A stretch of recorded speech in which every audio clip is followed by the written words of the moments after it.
I am doctor Rachna Mona, a cosmetic gynaecologist from Mahalakshmi Nagar Indore. और आज मैं आपसे बात करने वाली हूँ 3 चीज़ों के बारे में। सबसे पहली आपकी वजाइनल हेल्थ, क्योंकि वो सबसे इम्पॉर्टेंट ऑर्गन है किसी भी फीमेल के लिए, तो उसको हम किस तरह से अच्छा रख सकते हैं, किस तरह से मेंटेन रख सकते हैं। सेकंड, आपको प्यूबिक हेयर्स रिमूव करने के लिए सबसे बेस्ट ऑप्शन क्या है। थर्ड, किस तरह से क्या क्या चीज़ें आपको खानी चाहिए जिससे आपकी वजाइनल हेल्थ अच्छी रहे। तो लेट्स गेट स्टार्टेड।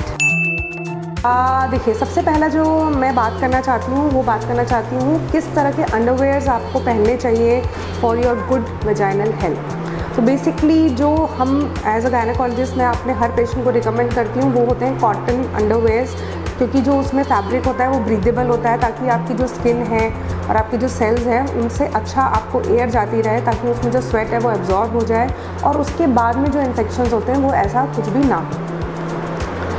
तो सेकंड ऑप्शन है how should you shave your pubic hairs. तो अब प्यूबिक हेयर शेव करने के लिए आपके पास 3 से 4 ऑप्शंस होते हैं। जो हम लोग रिकमेंड करते हैं सबसे इम्पॉर्टेंट और सबसे सेफेस्ट जो मेथड होता है वो होता है trimming your hairs, because trimming के बाद में आपको जो स्किन होती है वो इरिटेट नहीं होती है, आपके हेयर्स भी आपके अच्छी ग्रोथ में बढ़ते हैं and they don't irritate your skin. Second option जो होता है कि how should you shave your pubic hair. तो प्यूबिक हेयर को शेव करने के जो तरीके हैं जो हम लोग रिकमेंड करते हैं, which is the safest method is your trimming your hair by scissors. That is the most safest one, because जो आपकी स्किन होती है वजाइना की और वल्वा की वो उससे इरिटेट नहीं होती है।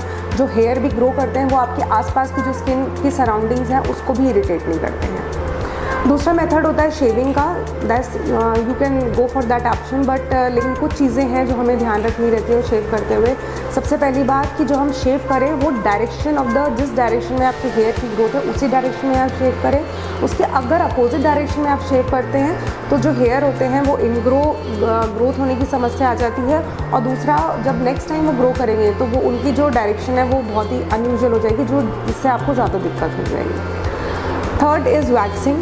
See, waxing is absolutely not contraindicated, but as such I do not recommend waxing, because उसके बाद क्या होता है, जो वैक्स में प्रोडक्ट यूज़ होता है अगर वो हॉट है तो it cause burning of the skin.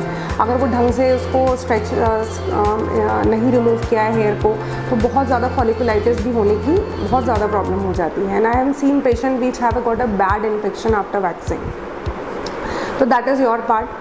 But and one more option is that कि आप लेज़र से भी आप अपना प्यूबिक हेयर रिमूव करा सकते हैं। और लेज़र से जो रिमूव होता है उसमें सबसे पहले हम शेविंग करते हैं in the direction of hair, उसके बाद हम लेज़र्स अप्लाई करते हैं वहाँ पर उस एरिया में, and that is an absolutely safe method. और दूसरा, आपको 8 या 9 सिटिंग्स के बाद में वहाँ पर जो प्यूबिक हेयर है पूरा इनग्रो उसका बंद हो जाएगा या बहुत कम अमाउंट ऑफ ग्रोथ होगी। That is the most safest option. And one thing I want to say which is absolutely contraindicated in your vaginal shaving is that do not use any kind of creams या एपिलेटिंग creams या wheat या इस तरह के जो products आते हैं, please do not use them, because फिर वहाँ पर जो है ना स्किन होती है वो बहुत ज़्यादा इरिटेट हो जाती है और बहुत हार्ड केमिकल्स होते हैं जिससे बर्निंग भी हो सकती है आपको। तो आपको जो बेस्ट मेथड है that is by the use of scissors और ट्रिमिंग योर हेयर, और you can go for vaginal lasers. Thank you for your patient listening. I'll hope to see you soon.